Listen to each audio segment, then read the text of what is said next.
Well, today we're going to discuss what Princeton, Rush University of Medical Center, and Mayo Clinic in Rochester have in common. And it's my guest.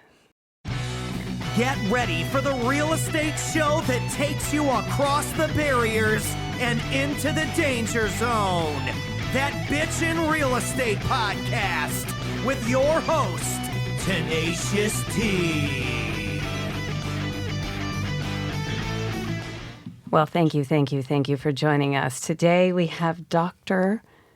Shep V Pryor, who's done a few things in his life, including getting a degree or a few degrees in psychology and neuroscience and otolaryngology. Did I say that correctly? Close.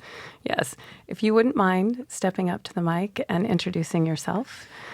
We have a lot to discuss, especially about your humanitarian efforts. Well, thank you so much for having me today. So I am a double board certified otolaryngologist. Otolaryngologist and a facial plastic surgeon here in Scottsdale. Yes. And I've been here for about 14 or 15 years now. And it's great to be on your show. Yes, I love it. I want to also introduce my additional guests joining us and lingering. We have Greg Gale with Nova Home Loans. And Brian Peitz with Chicago Title. Yes, thank you for staying on. In my bit of research that I did, because I do stalk my guests when they come on the show, there's not a lot of information out there about you. And I would assume that's for personal and private reasons, so you can have your own life, which I find very valuable because my husband is the same way. You have a beautiful wife named Kara. I believe you just celebrated an anniversary. Was it 7 years? We did, yeah, so 7 years. We've been together for a while, but 7 years. And you have 3 fantastically beautiful children, Raylan, Fallen, and Shepherd. Is that correct? That is correct. And your father is also named Shepherd. Yes, I comfortably got to torture my son with that. So my full name is Shepard Green Pryor the Fifth. Nice. And so my son is the 6th and Dad is the 4th. And he was just in town, so we got all 3 of us together. Oh, I love it. Yep. Is there a little history behind that, or is it just something that got started by the original? You know, we've got a good lineage all the way back to the 1820s. And so the name is sort of off the boat. And the original just handed it down, and they just kept it going. So it was, it's a rarity to find somebody that's a 5th. I think I've met one other person in my life that I could high five with the same name. Yeah. And then at this stage now, I've totally tormented my son with the same. Well, I wish him good luck figuring that one out. I think it's beautiful. I will say that my husband's family is originally from Sicily, basically. He's Sicilian. And every firstborn male has to be named after the father's father. And every firstborn daughter is named after the father's mother. So that's why you have so many Peters, Michaels, Rosalias, et cetera. But on and on. Being introduced to that, I love the value of tradition and being able to pass that down to our children. That brings me to the second part of my stalking. I love how everything on your page is about conquering and love. Could you tell me a little bit more about that? So I for better or worse, like a lot of people in life, you have some relationships at work and some don't. So I'm married and divorced.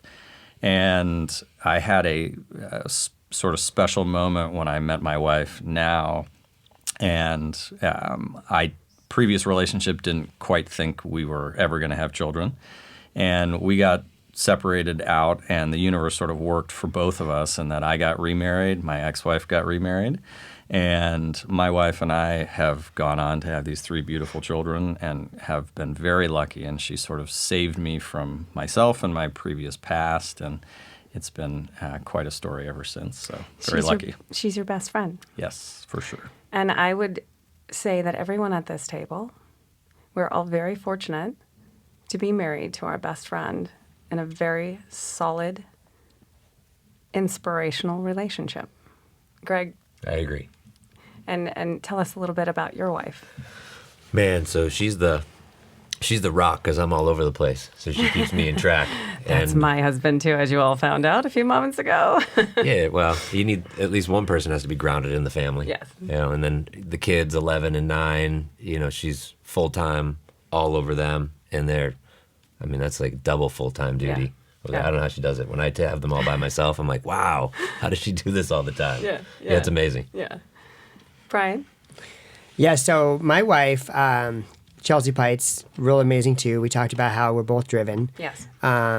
She is very interesting lately because she's gotten so famous and popular in her career that people start referring to me as, oh, are you Chelsea's husband?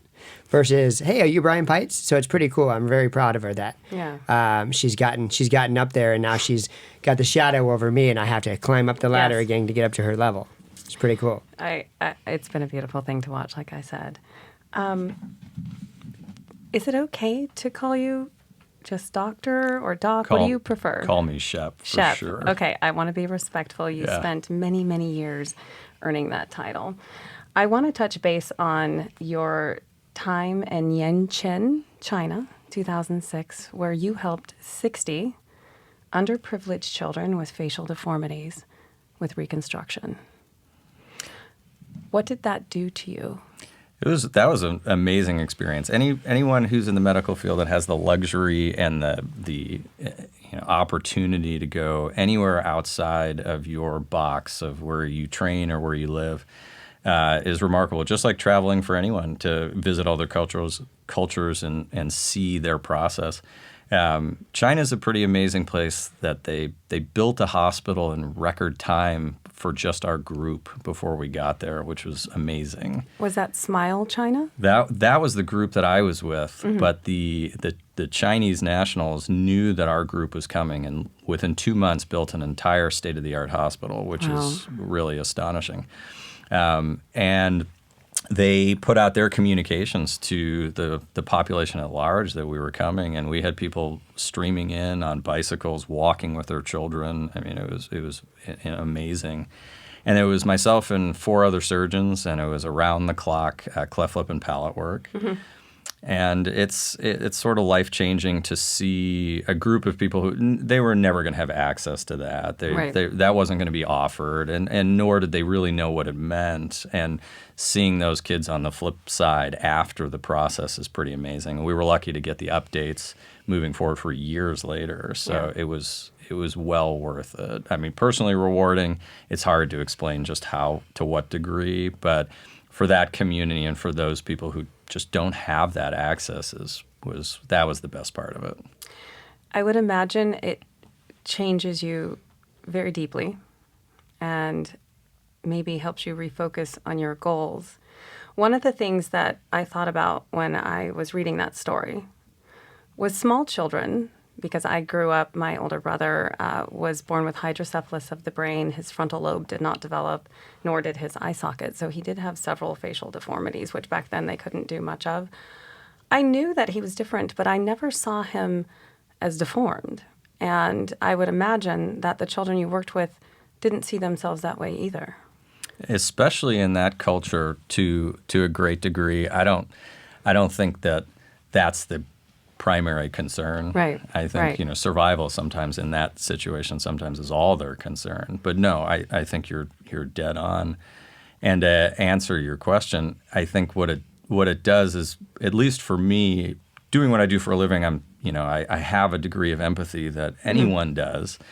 But it gives me a lot of pause on a daily basis to stop and reflect and think about what it means for that person to come to me, to bring their child, to bring their husband, to bring themselves. Yes. And just sit back and say, okay, let's really engage in the story like you do. Yes. Really get to know what that person's goals are, and try and take yourself completely out of your own head and put yourself in that person's shoes. Yeah. And each story is really unique and really remarkable. So, absolutely. again, in my stalking and research, I know that your There's an order specialties- pending, Yeah. by the way. Yes. And they're waiting outside to hand deliver it to Yeah, you. there we go. I hear the knocking at the door. You really concentrate on facial tissue and wound healing. And again, I think of the children and the cleft palates. Your purpose was to obviously improve their breathing and being able to function with eating, breathing, and also it sounds like helping people that have had sleep apnea, breathing difficulties, sinus issues. Why is that so important? Well, as we all know, you wake up in the morning, the first thing you think about doing is taking a big, deep breath because you just got out of your dream cycle and you're about to start your day.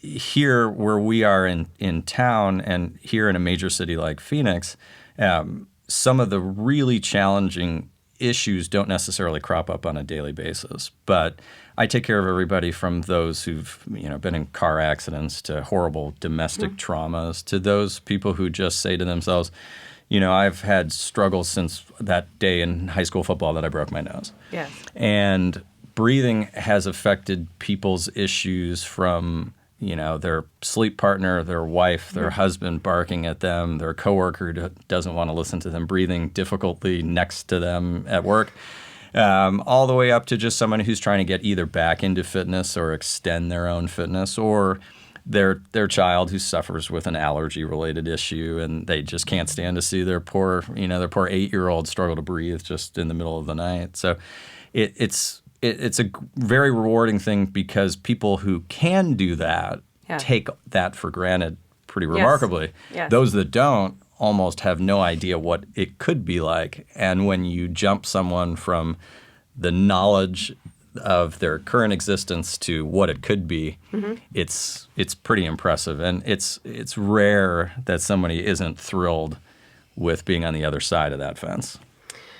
One of my endeavors is to connect more with energy and energy healing. And in doing that, I've had to learn a breath technique where it is in and out, almost hyperventilating for 45 minutes to 2 hours. And without clear breathing passages, it would be impossible. Yes. And you are an amazing ninja athlete. You just completed a 6.5-hour run, 30 miles in the dead of night with no light, with all of the creatures.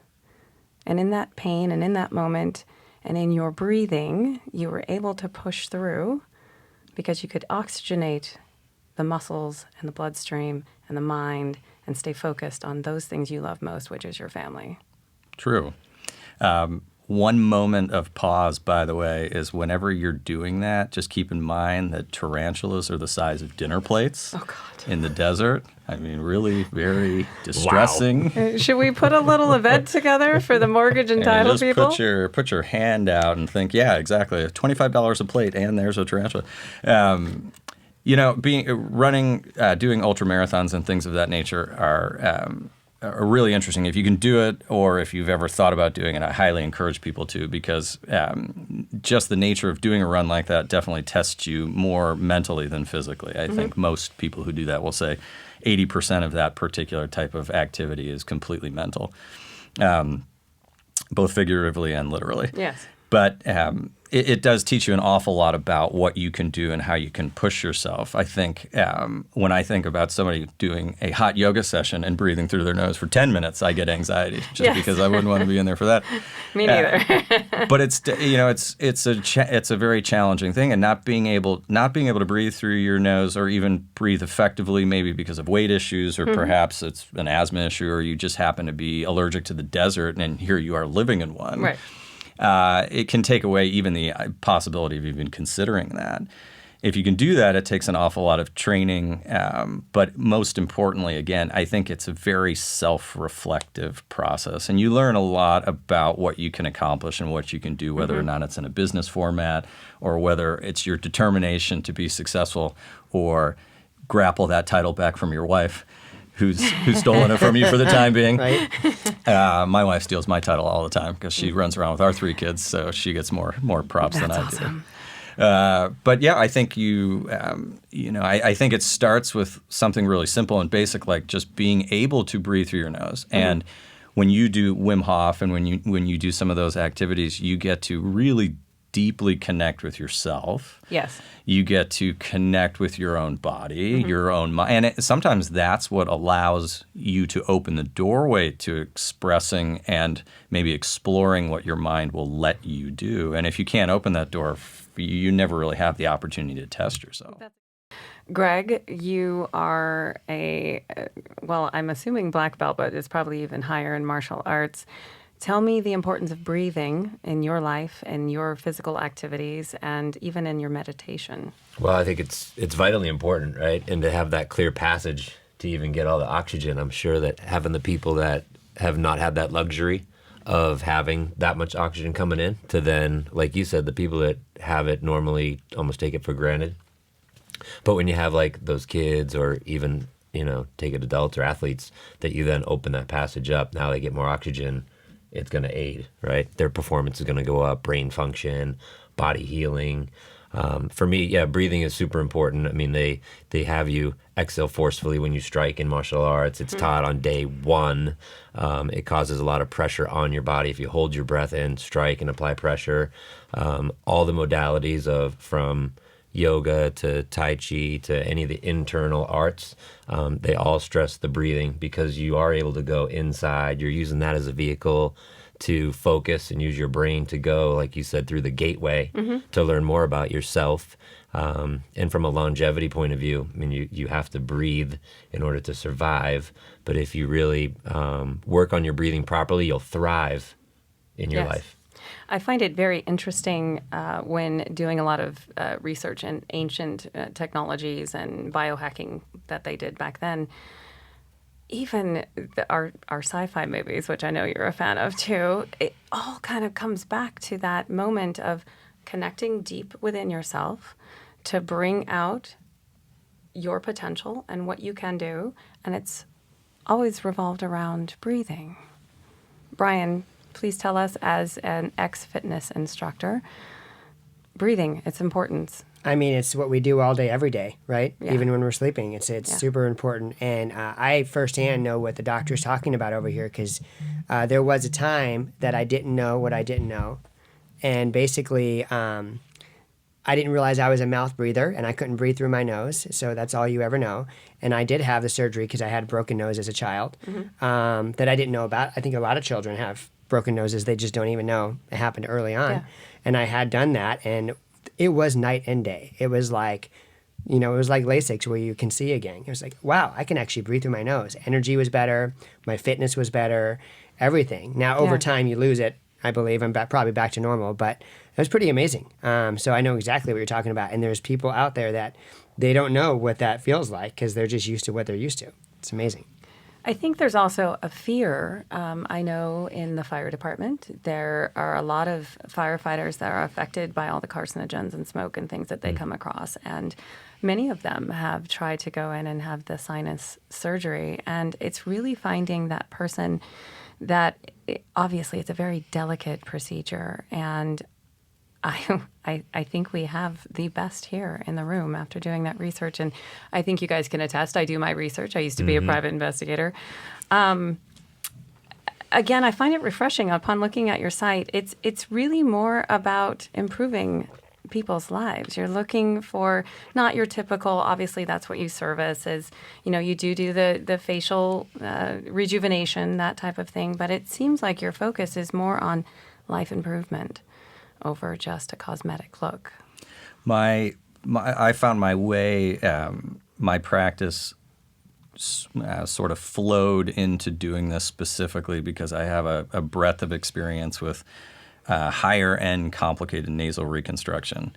And so I sort of laughingly state when patients come to me, people will ask me, are you sure you can handle my problem? And I love the more complicated problems. I love the disasters because I'm sort of the disaster guy. Yeah. I broke my nose 12 times. Can you possibly fix this? And the answer is, well, that's why you're here. Yeah. And I tend to be that funnel. The nice thing is I like problems that are really complicated because the solution is such a leap forward for people.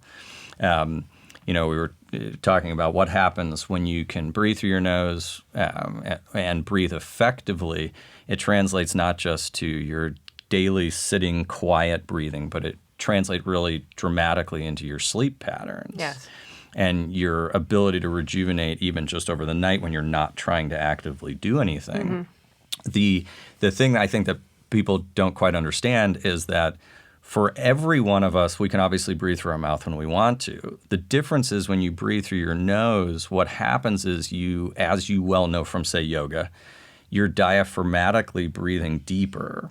You also are releasing a component called nitric oxide through your nose and your sinus mucosa that dilates your respiratory system dramatically. So what happens is when you breathe through your mouth, you aerate the top of your lungs. When you breathe through your nose, it's the deeper dependent vascular portions, which are what is carrying the hemoglobin, which what allows you to oxygenate. Oh, that's fascinating. So when you deep breathe, you oxygenate fully, which provides your brain with what it really demands because it's a very high-end oxygen driver. I love it.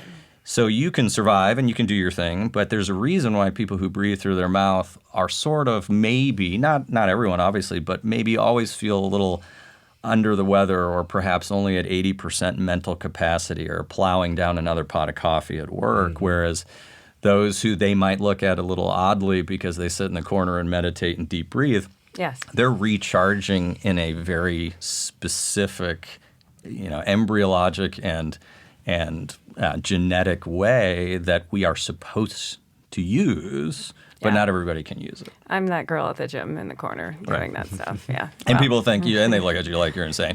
Or they look at you like, man, I wish I could be that girl, but boy, she's way too focused to even get near. Actually, I think they look at me like, oh, wow, she's here again. Let's see what she's going to do this time. So, and again, it's not about that. It's about creating the energy, which I know is inside. And in order to tap that, I found it through the breath work. And interestingly, the gateway breath work is mouth breathing, but the Wim Hof is nose breathing. Right. And so I understand the two separate ones because I don't really think you can nose breathe for 45 minutes to 2 hours.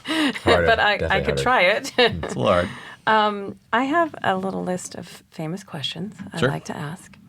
And if you've watched, well, you've been subjected to them. Can't Not wait. that bad, don't worry about But this is a little different. If I fail, these guys will tell me. Yes, I want you to put yourself in the place of a challenge. When you're in that challenge, whether it be a race or a complicated surgery, what is your favorite word? It's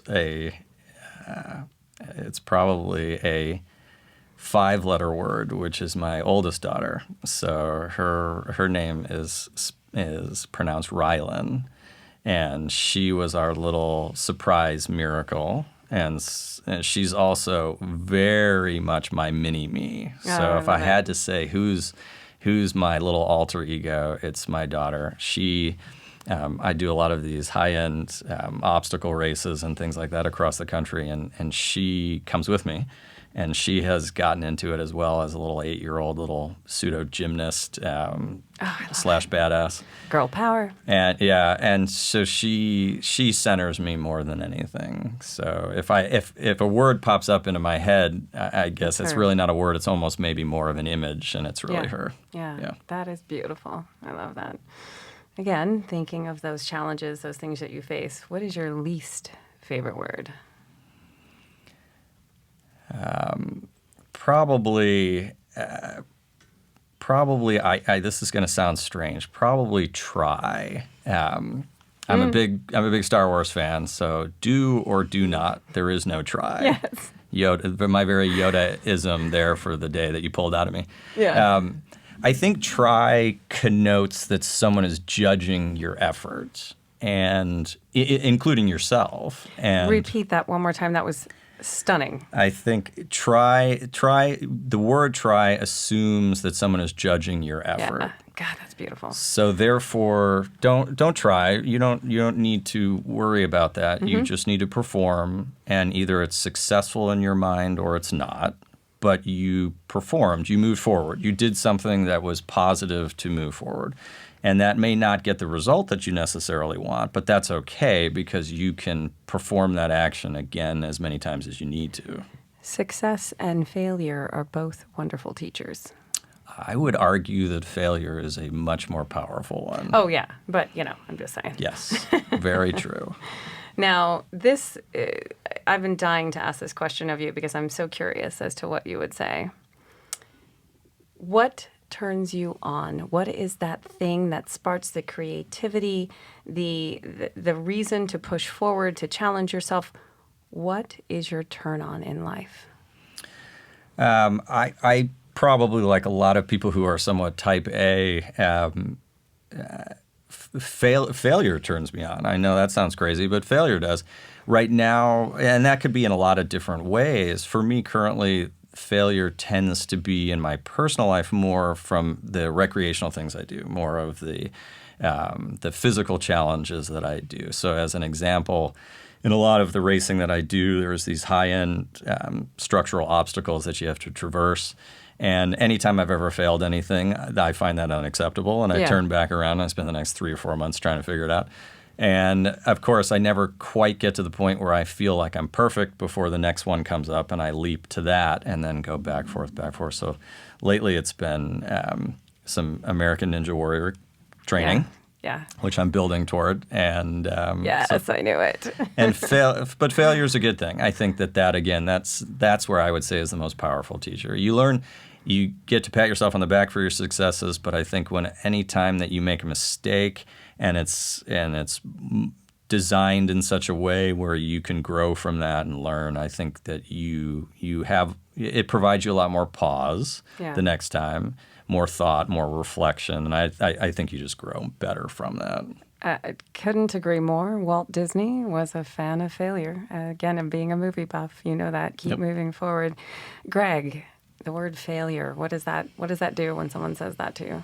Yeah, I think that kind of like the annoying part of try, right? It's the it just gets to me. It's like the lowest form of commitment. Ooh, yeah. Repeat that one more time, too. We got two names today. Try as the lowest form of commitment. Yeah. It just gets you when someone says can't. I like that. Right. But in regards to failure, I think it's just essential. And mine is fail forward and fail faster and fail cheap.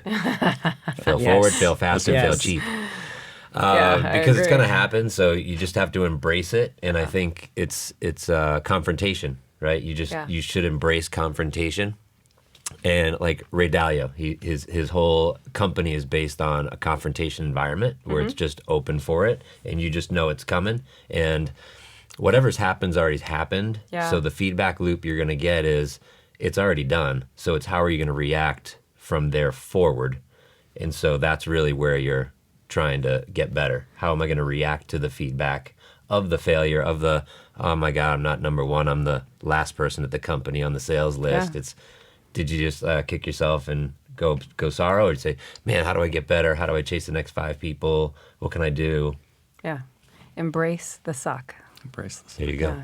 Brian, failure. Well, as a joke, I would say failure is not an option. Yeah. And if you're not first, you're last. But that's obviously a joke. Growing up, I think when you're younger, failure always sounds like a bad word, but like these two gentlemen have just said, failure is, you need it. You need failure to grow and learn. So failure is a good thing as long as you take that failure to continue moving forward and continue trying. Yeah. If you just say, nope, that's not for me, I can't do it, then that's trouble, right? Yeah. So I think it can be a good thing as long as you utilize it properly. Yeah, I agree. Okay, so back to the same thing, thinking of your life. What is your biggest turn off? What turns you off immediately? Two things. People who take themselves too seriously, number one, especially in a social context when that's not the point. Yeah. And people who feel the urge to define themselves by what they do within the first 3 seconds of meeting me. So as an example, one of the reasons what you said originally when you said, it's sort of hard to find some of the personal stuff. if you met me in a social context, the last thing that you will drag out of me is what I do for a living. Yep. It takes a really long time for me to get around to that because I don't want to talk about that. Right. I'd rather talk about what did you do today, what's the last movie you saw, do you have kids? Let's talk. I want to talk about life in that context more than just being defined narrowly by what our professions happen to be. Right. So I don't mind it when somebody does that, but at the same time, it sets a tone that I'm not thrilled with unless I happen to be in a business climate environment. So for me, it's don't take yourself too seriously, maybe lighten the mood first. So I would say you are Shep the ninja, the Jedi, the father, the husband, before you are the plastic surgeon. That's perfect. Yeah. Run with that. God, that's beautiful. Lots of beautiful things being said on the show today. Okay, we will bleep this out so your family can listen. My favorite question, what is your favorite curse word? It's easy. Everybody loves that word. That's easy. It's just the best. Yeah, it's the only word in the English language that can be used as a noun, adjective, adverb. I mean, you can use it in every possible context. I'm getting better about it. So I will say this. When I first was in practice, when I was first here in town, there were times you could catch me where every third word could have popped out like that. Yeah. And then I had kids, and then I was a little better about it, and I found myself in a funny moment where I was driving with my kids, listening to some Kiss FM, station when they were really little, and I became a country music fan because I could listen to all the lyrics without having to worry about what they were saying. Yeah. And then I sort of realized, and my wife poking on me saying, you could fix it also with what comes out of it, but I don't think it's ever going to lose the top spot. No, I remember back in the 80s, a friend of mine found a letter, which I'm sure it's now on the internet, and it was 2 pages of using the word several different ways. I'm going to find that, and like I said, bring those back that want to talk about it. Many uses. And there is something strange about when your children are around. I totally agree. I'm trying to do better myself, but I am a bit of a pirate and a sailor. So, all right. Again, I want you to think about when you're running or think about those times when you need to really focus. What is your favorite noise or sound? Great question. What I've done more now, especially so when you're running at night, by the way, if you've never done that, I highly recommend it to everybody. Now, you need a really big trail light, and maybe you don't start running in the middle of the desert 30 miles with the tarantulas and scorpions. But I found myself now in the last few years, instead of running with headphones and iPods and things like that, and sort of mindlessly scooting along to my music, I've turned it all off, and I've just listened to the desert. The desert has a lot more going on than you may think originally. But I think I try and mostly make sure that I'm, not being snuck up on by a mountain lion. But otherwise, it's just whatever happens to be skittering in the background. But a lot of it is just the wind. It's just you and the wind, and it's rushing by you, and the wind picks up and it changes, and you go up a gorge and down a gorge, and it's just very soothing and relaxing. I'm sure it's exactly what people experience when they run near the ocean. And I've done that obviously before. But in the desert, it's just different. The wind moves differently through the mountains. I believe the wind tells stories, and it's a storyteller. Now, if you can just get past where all the loud traffic is, you can actually hear it. So that is my personal goal, is to get somewhere where I don't hear those cars. But I really wanted to hear you say that, because I do have trouble not turning on the music. And right now I love listening to modern classical, and I really connect with myself with that, but I'm not connecting or grounding to the earth. So I'm going to try harder to do that. That's amazing. Okay, what noise or sound do you hate? Don't judge me on this next one. Crying for no purpose. Is that whining? Would we call it whining, or just? Well, everybody here, you think about your kids. Crying, you can. First off, everybody who has kids, you can tell the distinction. That almost has as many, many meanings as the word, F. That you can assuage different. Okay, is this a cry for pain? Is this a cry for for help? Is this a, oh my golly, the video game broke, and so. Crying that as a sound that just doesn't have any particular purpose maybe is upsetting, but it doesn't necessarily mean I hate it, but it does grate on me because I'm a guy, and so therefore I'm by nature a fixer. Yeah. And if it doesn't have a purpose, I can't fix it. So my husband likes to say, I'm talking to you with the 3 fingers. I get to the 5, I'm going to give you something to cry about. Right. No, and again, don't judge me. And obviously we don't move forward with the 5. But it's true. There are a lot of people out there. And I'm not assuming you're talking about like when a Hallmark commercial comes on and we all kind of get teary-eyed. Right. You're Very talking different. about the ones that really are crying for attention for no good reason. Correct. The tantrums for Yeah. no good reason in the store or something of that nature. Yeah. And that can be a 70-year-old as well as a 6-year-old. So now I want you to take being a physician off of the table. There is no such thing. Easy. And if you could choose any profession, if you could think back to that little boy, to that dream, to the one thing that you really, really wanted to do, and again, physician is off the table because we haven't established if that was a dream or not, what would you do and why? The last couple vacation experiences that I had that were the most valuable, rewarding, bonding, however you want to define it, whether or not it was with family, kids, friends, etc., was almost universally in some sort of wilderness landscape environment. So I've gone back and forth between either wanting to have the world work in such a way that I could be an Alaskan fishing guide, or probably the top one that I saw, although it's fraught with some problems, would be a river guide. So I took a whitewater trip up in Idaho, and the river guides were just the happiest people you could imagine and just loved what they did. How strange, because when I was 19, I had just finished 88 days of skiing at the Keystone Resort in Colorado and went to West Virginia to learn how to be a whitewater rafting guide. I lived in a tent for 3 months. I ate the scraps off of the cafeteria, and we learned to do that in a ducky on the gully. It was torture, but I did it. You did it. And I did guide a few people, but I only did it for the season, and I came back to Arizona from there. But you're right. There was no... The showers were cold, and the food was bad, but we were so happy. Everybody learns a lot. Same story. People learn a lot about themselves out of the comforts of living in their air-conditioned, furnace-driven homes. You're out in the wilderness, and you don't quite know what to make of it, and maybe that's absolutely sideways from what your experience was, and maybe you're with your son or your daughter or your father or grandfather, whoever.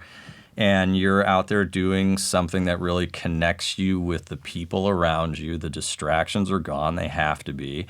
And you're usually in just an amazingly beautiful landscape. Yeah. And it's hard not to really fall in love with that. Okay, I think we have to plan a whitewater rafting trip in this room. I'm in. Let's do it. I'm sure I can certify again. Okay, and then this is another deep question. And I guess I've just been curious about all of these answers because you've done so much with your life. And it truly is an honor to have someone that has accomplished what you have in my presence and to be able to pick your brain. If you could have dinner with anyone, dead or alive, celebrity, even relative, who would it be and why? That is a tough one. I mean, so I'm a relatively religious person, so it'd be really easy for me to say the classical Jesus comment. I mean, historically, I think that would be pretty remarkable. I think probably in that same vein, historically, at a time that I'm fascinated by, and to be able to sit back and see the world through their eyes and their view, I would say if I had to hedge my bets on the second tier spot that is more of a conversation piece, I would say Caesar. Sit down with Caesar at the height of... Which one? Wasn't there a few? Well, I would say Julius. Okay. Right before he went, he got stabbed, so we'd have to get him before that. I would say he would be the most interesting politician and the most interesting persona and I love this movie, so maybe this is a little kitschy, but I would say I would love to be riding side by side with someone like Leonidas right before 300 is about to happen. Now, granted, your life's about to end in a rather dramatic way, but at the same time, I think that era when people were trying to build society up, but it was extremely complex, and they had problems that we would slough at today as being easily solved by technology. They had to come up with things from the ground up. Yes. So I think it would be rather remarkable. It'd also be really brutal and really ugly at times, but I think it would be a fascinating window into the world. I think one of the things that we are missing today, and I am seeing a bit of a movement, is along those lines, is believing in something so much, regardless of how impossible it seems, believing in that so much, you are in that chariot and you're moving forward, even if it kills you. And I think that embodies you as well, from what I've seen. I don't know if I get to wear the scabbard of a chariot-driven emperor, but you do I'll take the compliment. You do wield a knife to change lives, right? Try to. Yeah. So you are a hero, and at least in my book, and I'm sure after listening in, the gentleman here would say yes. You had said something to me when you had first sent over a message honoring me again by being on the show. You've been really thinking about your life and possibly making some changes. Would you like to elaborate on that? For me, most of the changes positively that I've experienced in the last, say, decade are almost completely associated with my children. And one of the things that I've done a lot more with, and I think everyone here can attest that this is a really valuable thing when you process this and do this, is that I've been living my life much more in the present. There's a great saying that says, if you live in the past, you're living, with regret. If you live in the future, you're living in anxiety. If you live in the present, you live in peace. And if you really are present and you put your phone down when you're at a dinner with people, and you disengage from social media to a great degree if you can, and you stop fighting about politics, and you think about, what is your son or daughter or children doing at that moment? They teach you a lot about living in the present. I've seen experiences where, a child runs up to their parent to show them the drawing that they just did. And if you're too busy and you say, not now, honey, not now, honey, the difference with a child is that their window of joy is very narrow. And you either acknowledge it and build on that, or you lost that opportunity. And as an adult, we forget that because our window of joy or attention can be much larger. But with a child, it's really narrow. So you need to pay attention to why that is for them. And if you do that with your own experience and your own interaction with each person, you give them your time and you let them have their time, it makes you a better friend, it makes you a better parent. For me, it's made me a much better doctor because I'm in an environment where everybody's in a rush, everybody's trying to race out to the next appointment or this or that. And I'm finding that over the last few years doing that, I'm getting surprisingly positive reactions, as you would expect, from patients who say, I can't believe you gave me your time this way. I never get that. But I want that in not just my professional life. I try and do that almost as much for those people in my view and who I can help.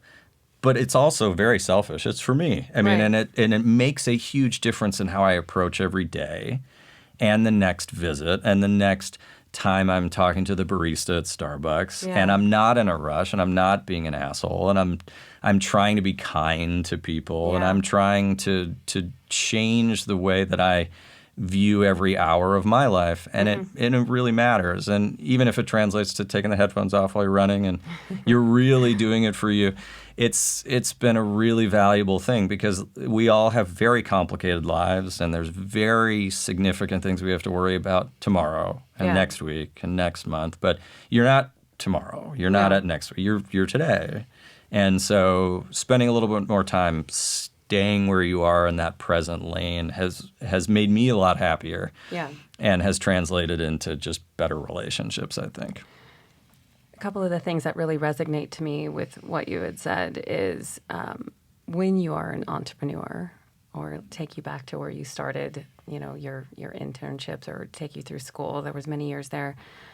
How do you do that? How do you set that time aside is a big challenge for a lot of us. And I know, Greg, you've established yourself and both Brian, but in the beginning of that, yes, you're right. There's little bubbles of joy that those children have, and they pop immediately. And if you're not there to grab it, you lose that. How do you find balance with that? It's very hard. You don't always. I circle back to around what you said about schooling at the beginning. I always laugh when my kids ask me, they're like, so how long did Daddy go to school? And I tell them, I graduated 31st grade. Like, the process that one. You're in third. Keep going. Yeah. You don't. You're looking at it. I know all the viewers and listeners can't see this, but you're looking at a very different person. I'm 5'9", 5'10" on a good day with the right shoes, and I used to be pushing almost 200 pounds. Wow. And now I'm down below 150 and can run these ultra marathons. I didn't have the time. I didn't take care of myself. I put my head down and all I did was focus on work, and I told myself that's the only focus I could have. Whereas now I don't do that. I wake up at 4:30 in the morning and I'm running, 10 miles before I get in the shower, and I'm up making my kids breakfast, and I'm going off to work, and I come home at night and I'm making dinner with the kids and the wife and doing things on the weekends, et cetera, and I go to bed early. Yeah. And what I don't do is run around town wondering about the next fancy restaurant and the next, happy hour and things like that. I don't do any of that. Amen. Yeah, I don't do any of that. So I focus on carving out. I think it's really valuable. I think it's very necessary for my physical and mental health to carve out some time for me. Because I have a wife, 3 kids, and a career, I have to do it early in the day, and it's valuable to do it.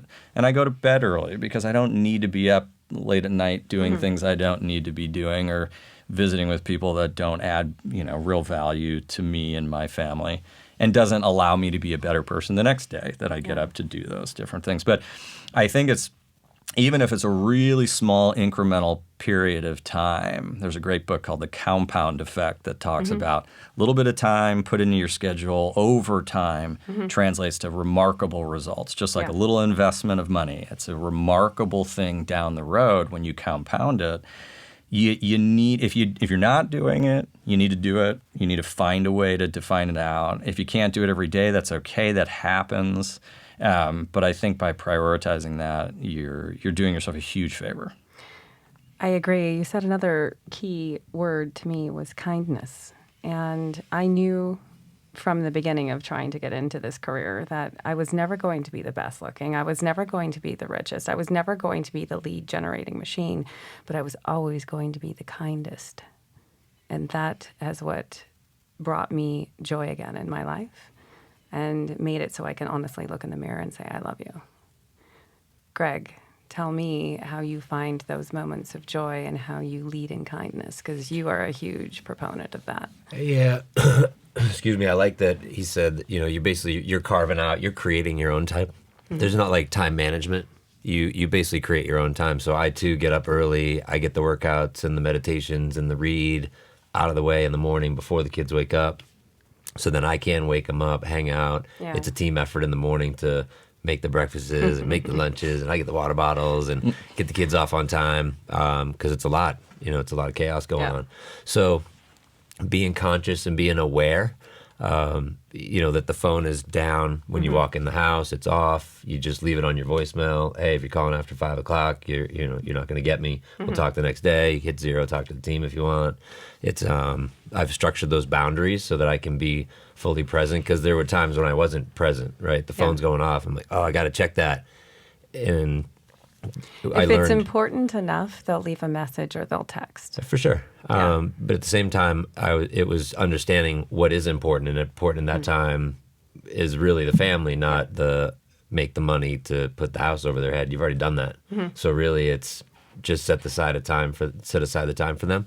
Right now we're going into 2020, and I pull out a whole calendar for travel events that I have for work, but we build it around the school's vacations for the kids. What do we want to do with them? What's the vision board look like for us? Is there a Disney cruise next year? Is there a trip wherever? What do theirs look like? Then where's the chairman's club for the company? Where's the work trips that I got to go on? And just build it all out. Then from there, we can get into the micro of the day. Yeah. Right? Yeah. I love that. Brian? Yeah, it's hard. We're still as a family in the middle of it, of trying to figure out that balance, because in our careers there's never a end, and Greg knows this. There's a checklist that goes on forever. Yeah. So you have to put it down sometime, and we've been balancing that. Figure out for our 6-year-old Mason, how do we give him the amount of time he deserves, right? And one thing we've all talked about we have in common is fitness. Chelsea and I are really big in fitness, and even though it takes away from the time we have with our family and our work, if you take care of yourself first, you will then have more energy later to give back. King eats first. Right? Yeah. So they teach us this on your first flight. The oxygen thing comes down. Hopefully it doesn't if you're on a flight, but if it does, you have to put it around your face before you give it to the kid. Yeah.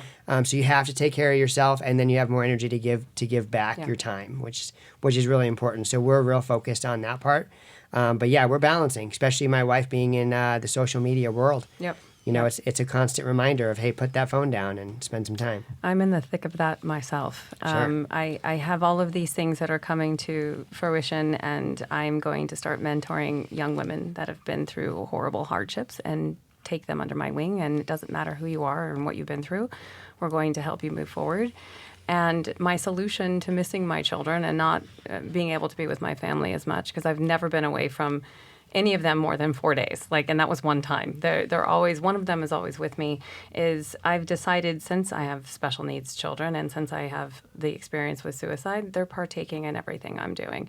They might not particularly like everything, but we're spending time together and we're leading together. So that has been my solution moving forward. But I will reach that level that both of you have. And I'm going to be that little old lady that has her horse and is spending time, but also still giving back to the community. I love it. What's your next endeavor? Humanitarian efforts. Do you have something in the future? So two things. One sort of ongoing, and I love what you just said, who you're going to reach out to and start working with. I work with an organization here in town called Face to Face. And what that does is that puts me in contact in a very confidential manner with women who have been victims of domestic violence. And they don't quite know how to seek care, or maybe they're still legally attached to their husband, or they're attached to their job in a complicated way from an insurance standpoint, just don't quite know what to do. So I attach myself in a pro bono way to help and provide service and whatever I can do to participate in that.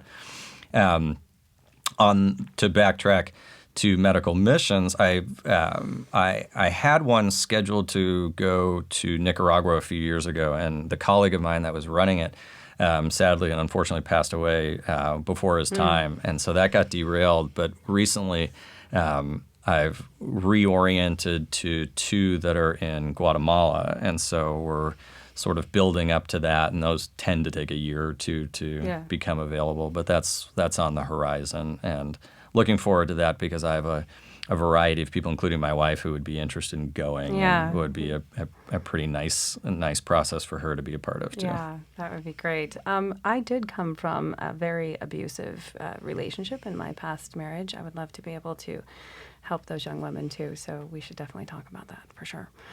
Well, thank you, everyone, for joining me today. I feel all warm and fuzzy. And again, this is Kimberly Toko, Tenacious T. Shep Pryor. So my practice is called Valley ENT, and I am located off of Shea and the 101 at the Honor Health System. And my office phone number is 480-614-0499. And you can look me up online, and I'm happy to help in any way I can. Awesome. Greg Gale, Nova Home Loans, thegaleteam.com. Phone number 480-626-2282. And Brian Pites, Chicago Title, ChicagoTitleArizona.com, 602-481-0243. Now, I have never gone under the knife, but when I'm ready at about 65, we'll talk.